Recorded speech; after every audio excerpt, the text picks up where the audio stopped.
SolveYourTech.com, your source for how-to guides and tutorials.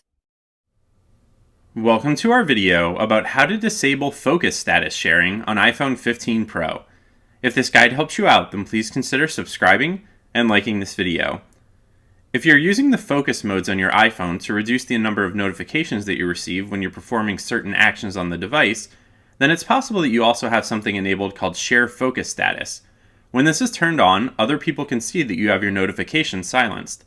If you no longer wish to share this information, then you can turn off the setting by opening the Settings app. You can then scroll down and select the Focus option from this menu, and then you can find the Focus Status option at the bottom of the focus screen.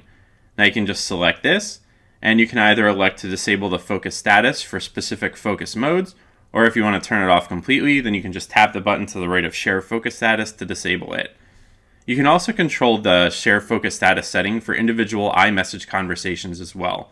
So if you open the Messages app, you can then select the conversation for which you would like to disable the Share Focus Status option, and then you can tap the name of that conversation at the top of the screen, and then you can just scroll down until you find the Share Focus Status option here. Now you can just tap the button to the right of that if you would like to stop sharing your focus status, or if you do want to share the focus status, you can just turn that back on. Make sure to like this video and subscribe to our channel to see more tech guides like this one. For additional information on this topic and to read the entire article, click the link in the description to visit SolveYourTech.com.